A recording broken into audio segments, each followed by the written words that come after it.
행하신 두 번째 표적이니라. 아멘. 오늘 말씀 제목은 믿음, 그리고 믿음이란 제목으로 오늘 말씀의 은혜를 나누고자 합니다. 성경을 보면 중요한 단어들이 참 많이 나오지요.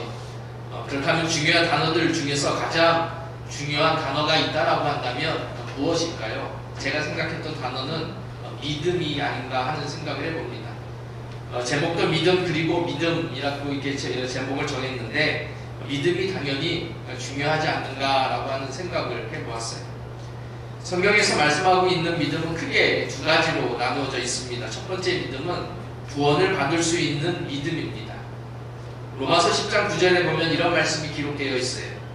내가 만일 내 입으로 예수를 주로 시인하며 또 하나님께서 그를 죽은 자 가운데서 살리신 것을 내 마음에 믿으면 구원을 받으리라 라고 말씀하고 있습니다. 아주 중요한 질문 하나 해보겠습니다. 우리는 무엇으로 구원을 받을 수 있습니까? 바로 믿음으로 구원을 받을 수 있다라고 하는 것입니다. 이것은 진리의 말씀이에요. 그렇다면 여기서 말씀하는 믿음은 무엇입니까? 바로 예수 그리스도에 대한 믿음을 이야기하고 있는 것입니다. 다시 말해서 하나님의 아들 예수 그리스도께서 내 죄를 대신해서 십자가 위에 피 흘리심으로 내 모든 죄가 사해진 복음을 믿으면 우리는 구원을 받을 수가 있는 것입니다. 이것을 구원받는 믿음이라고 우리는 말할 수가 있어요. 또 두 번째로 믿음이라고 한다면 어떤 믿음이 있냐면 우리 삶에서 역사하는 믿음이 있습니다. 이 믿음은 우리가 구원을 받은 믿음의 성도라고 한다면 구원받은 후에 어떠한 믿음으로 살아가야 하는 것인가, 올바른 삶이 어떠한 삶인가 라고 하는 것을 이야기하는 것입니다. 올바른 믿음은 바로 주님의 말씀대로 순종하면서 살아가는 그러한 믿음을 이야기하고 있는 것이죠. 그래서 이러한 믿음을 역사하는 믿음이라고 말할 수가 있는 것입니다. 구원받는 믿음과 또 역사하는 믿음, 이 두 가지 이 믿음이 있다라고 하는 것을 우리가 생각하면서 오늘 본문 말씀을 살펴보고자 합니다. 오늘 본문의 이야기는 병든 아들을 고치고자 하는 아버지의 모습으로 시작이 되어집니다. 우리 46절이죠. 하반절을 보니까 이렇게 이야기하고 있어요. 왕의 신하가 있어 그의 아들이 가버나움에서 병들었더니 라고 말씀하고 있습니다. 이 헤롯의 신하였던 그는 오늘날로 말하자면 아주 고위 공무원에 속한다라고 말할 수 있습니다. 유대인이었던 그는 로마가 자신의 나라를 다스릴 때에 어렵게 높은 관직의 자리에 올라갔습니다. 쉽게 말하면 성공한 사람이라고 이야기할 수 있겠지요. 그래서 아마도 많은 사람들로부터 부러움과 또 존경을 받았을지도 모릅니다. 물론 어떤 추석에는 이 사람이 유대인이었는지 이방인이었는지 알 수 없다라고 말하고 있습니다. 하지만 중요한 것은 그것이 아닙니다. 지금 이 사람에게 있어서 중요한 것은 왕의 신하로서 높은 지위에 있다라고 하는 것이, 높은 자리에 앉아 있다라고 하는 것입니다. 그것이 중요한 것이죠. 왜 그렇습니까? 이 높은 자리에 있다라고 한다면 못할 일이 없는 것입니다. 무엇이든지 할 수 있다라고 하는 것이에요. 그런데 오늘 본문에 보니까 이 높은 자리에 있음에도 불구하고 하지 못하는 일이 있어요. 그것이 무엇입니까? 지위가 있고 성공했음에도 불구하고 그에게 도저히 해결할 수 없는 문제, 그 문제가 무엇이에요? 바로 사랑하는 아들이 병에 걸려 죽게 되었다라고 하는 것입니다. 높은 자리에 있었으니 어떻게든지 이 병을 고치려고 수많은 방법으로 나아갔을 것이, 수많은 방법으로 해결하려고 노력했을 것입니다. 그러나 그 모든 것들이 다 소용이 없었어요. 모든 것이 다 허사졌다라고 하는 것입니다. 도무지 해결할 수가 없는 것이었습니다. 어떠한 노력을 기울여도 어떠한 정말 방법을 강구해도 도무지 아들의 병을 고칠 수가 없었던 것입니다. 만약에 여러분들 같았으면 이러한 상황에서 어떻게 하셨겠습니까? 참으로 힘들고 어려운 상황이 아닌가 하는 생각을 해봅니다. 더 이상 어떤 방법도 통하지 않습니다. 너무나도 절박한 그러한 상황이 되고 있는 것입니다. 그래서 이 아들의 아버지는 지금까지 한 번도 하지 않은 그러한 일을 하려고 했습니다. 그것은 바로 예수 그리스도를 찾아가서 아들을 살려달라고 부탁하는 것이었습니다. 그런데 이러한 결정은 당시 환경으로 볼 때 결코 쉬운 일이 아니었습니다. 왜냐하면 헤롯의 신하였던 그를 많은 사람들이 지켜보고 있었기 때문에 그래요. 여기서 헤롯이 누구입니까? 여러분 잘 알고 있는 것처럼 갈릴리를 다스렸던 헤롯 안티파스라고 하는 그러한 사람입니다. 헤롯 안티파스는 예수님을 너무나도 싫어했어요. 그뿐 아닙니다. 헤롯 안티파스에게는 빌립이라고 하는 이복 동생이 있었습니다. 그런데 이복 동생의 아내가 너무 아름다워서 자신의 아내를 내쫓았잖아요. 그리고 동생의 아내인 헤롯디아와 그의 딸을 빼앗아 옵니다. 정말로 기가 막힐 일이 아닐 수가 없어요. 하지만 아무도 왕에게 그가 잘못된 일을 하고 있다라고 지적하는 사람이 아무도 없었습니다. 왜 그러냐면 왕은 곧 신이었기 때문에 그들은 그렇게 생각했기 때문에 아무도 왕의 잘못을 지적하지 못했습니다.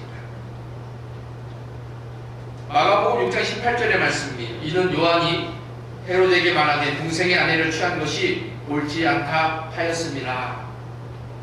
그렇게 아무도 얘기할 수 없었음에도 불구하고 단 한 사람이 헤롯의 잘못을 이야기하는 것입니다. 그게 누구였습니까? 세례 요한이었다라고 하는 것입니다. 세례 요한은 헤롯에게 자기 동생 빌립의 아내를 장가든 것이 잘못되었다라고 지적했던 단 한 사람이었던 것입니다. 그래서 헤롯의 입장에서는 바른 말을 하는 세례 요한이 눈에 가시였던 것이에요. 그래서 헤롯은 세례 요한을 감옥에 잡아 가두어 두었습니다. 그리고 결국 세례 요한을 못마땅하게 생각했던 헤로디아가 그로 인해서 세례 요한은 목에 잘려 순교하고 말았던 것이죠. 그러한 사건이 있었던 헤롯 안티파스의 사람입니다. 그러니까 헤롯 안티파스는 예수 그리스도에 대해서 알고 있었지만은 결코 좋아하는 그러한 감정을 가지고 있지 않았다라고 하는 것이죠. 그럼에도 불구하고 자기 아들이 깊이 사랑했던 신하는 어떻게 했습니까? 다른 사람의 눈치를 보지 않았습니다. 아무리 그럴다 할지라도 자기 아들의 병을 고치기 위해서 예수님을 쫓아갔다라고 하는 것이죠. 예수님의 소문을 듣고 찾아온 그는 예수님 앞에 엎드렸습니다. 우리가 분명히 기억해야 할 것은 하나님은 종종 우리 삶에 놀라운 일을 행하시기 위해서 고난을 허락하신다라고 하는 것입니다. 고난이 없는 사람이 아무도 없는 것이에요. 그렇다면 왜 하나님은 우리들에게 고난을 주시는가?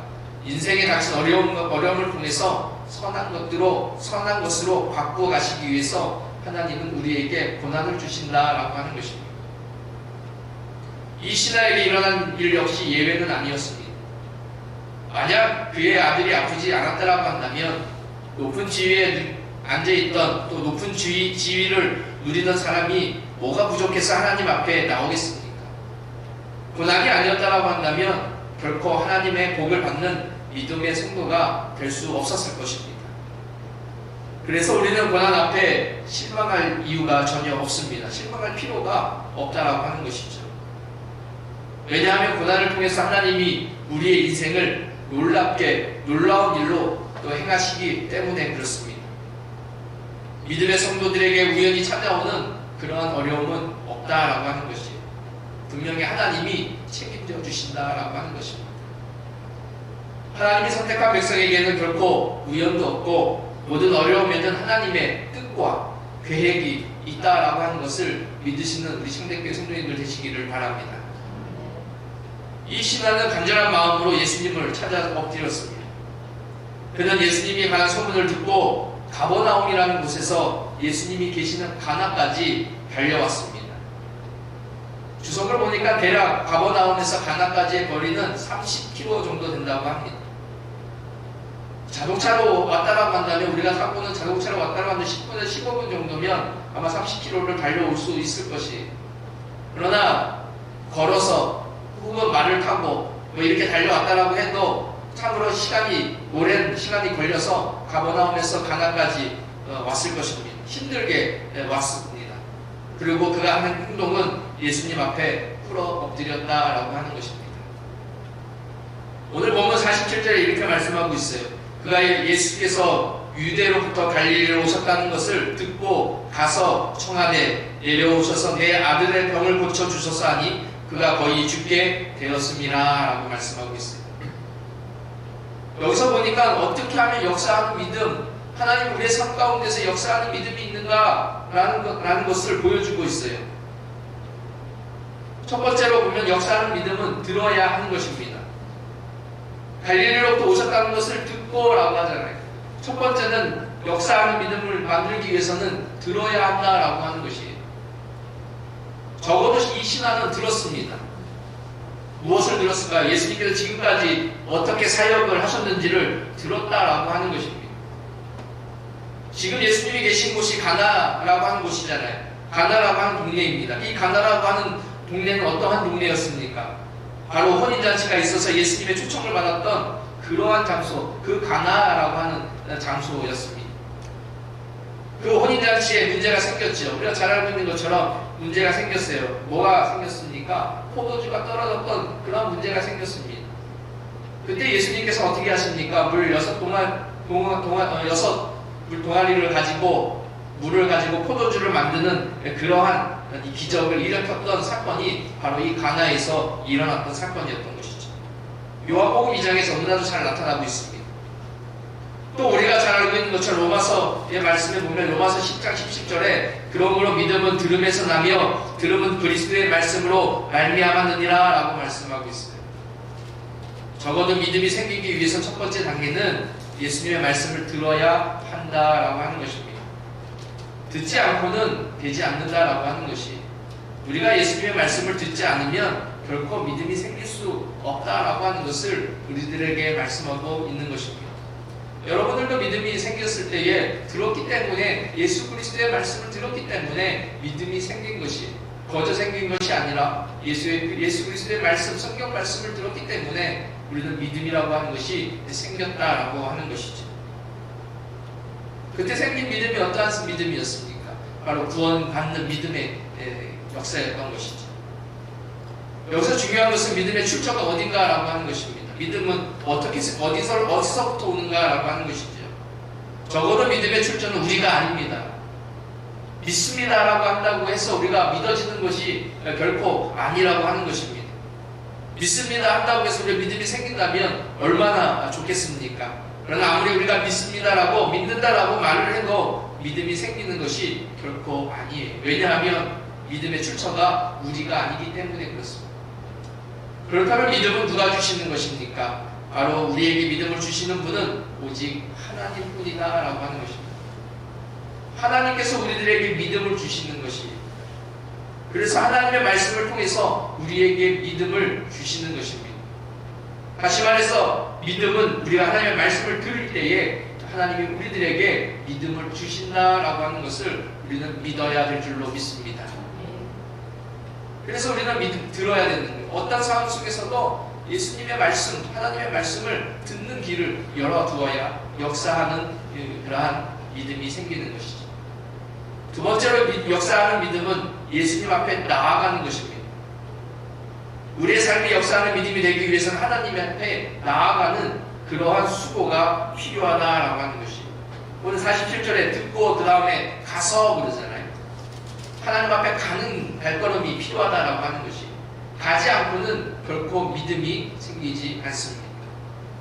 히브리서 11장 6절에 보니까 이런 말씀이 있어요. 믿음 없이는 하나님을 기쁘시게 하지 못하나니 하나님께 나아가는 자는 반드시 그가 계신 것과 또한 그가 자기를 찾는 자들에게 상 주시는 이심을 믿어야 할지니라 라고 말씀하고 있어요. 우선 먼저 하나님을 기쁘시게 하는 방법은 다른 방법이 아니에요. 믿음입니다. 오직 믿음밖에 없다라고 하는 것을 강조하고 있는 것입니다. 나의 열심이 필요한 것이 아니에요. 나의 공로가 필요한 것이 결코 아닙니다.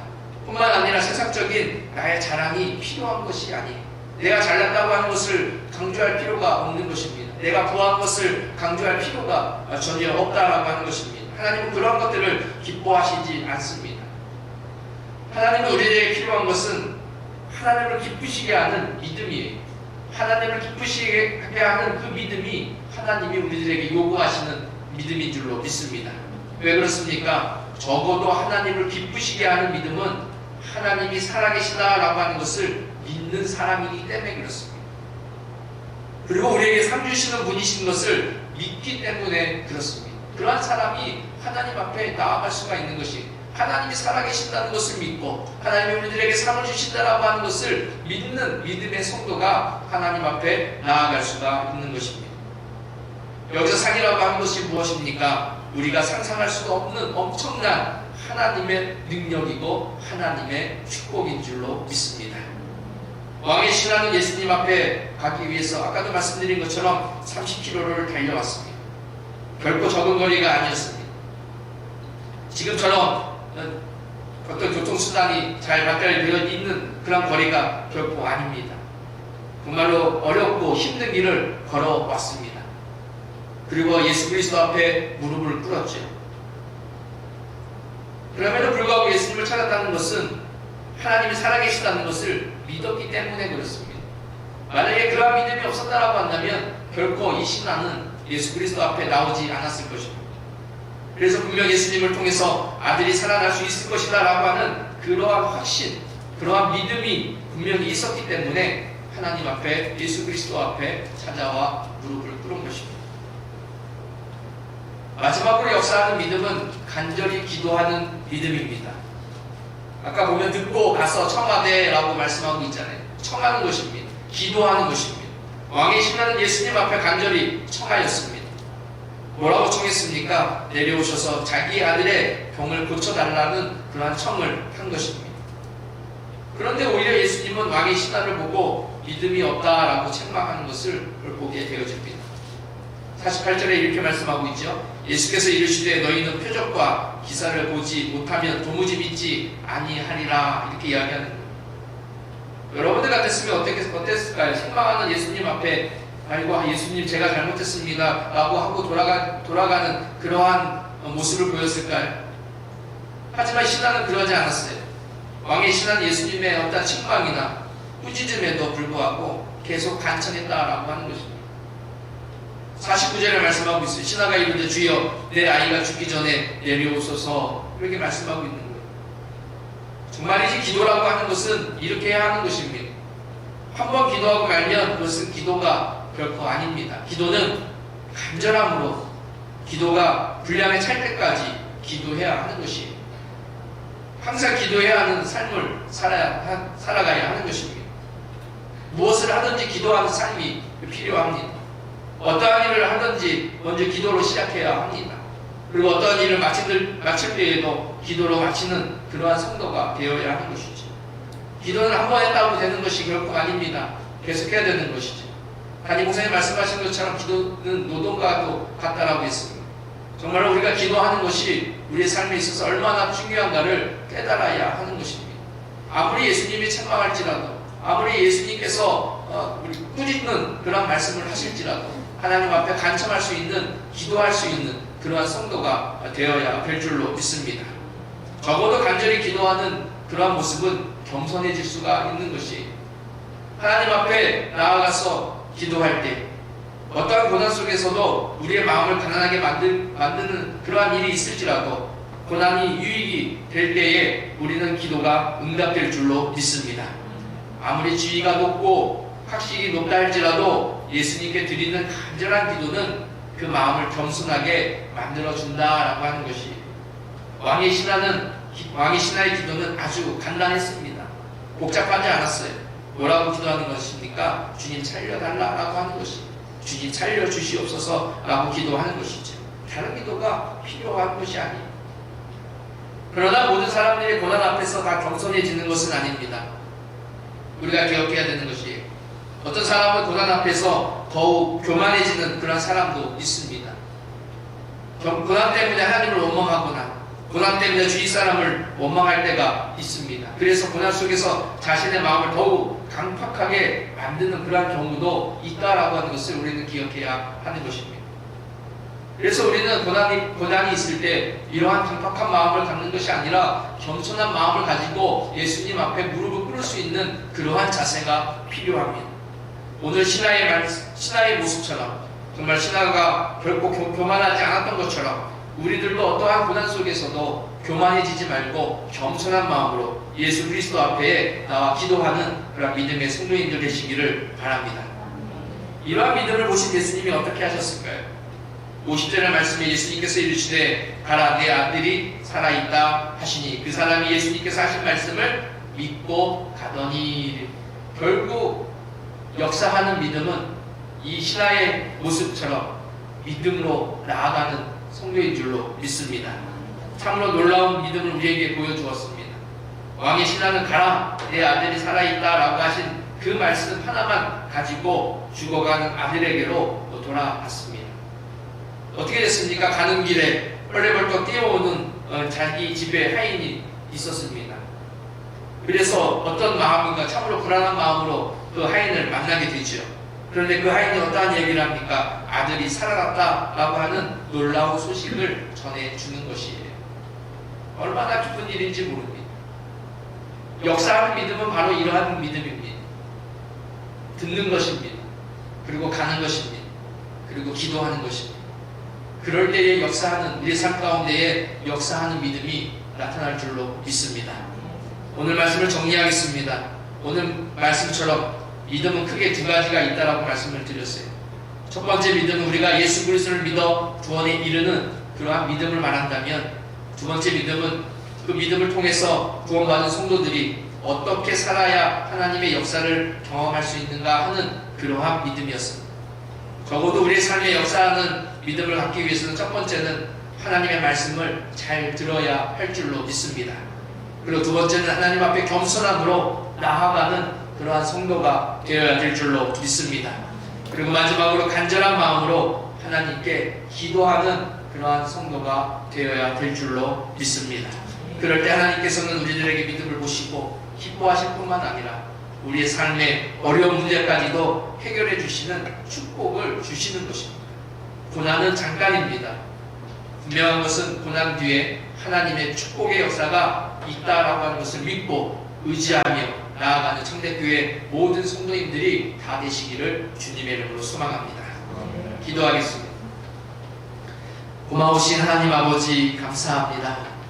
저희들에게 믿음을 허락하여 주셔서 구원받은 하나님의 자녀로 살아갈 수 있도록 하나님 축복하여 주시고, 또한 저희들에게 귀한 또 믿음을 허락하여 주셔서 하나님 말씀을 듣고 또 하나님 앞에 나아가며 또 하나님 앞에 기도할 수 있는 믿음을 허락하여 주심을 감사드립니다.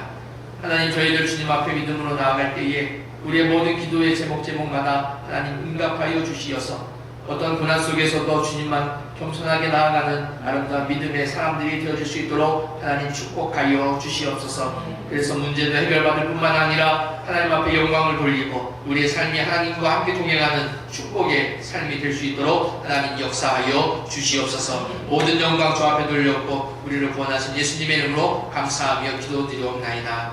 아멘.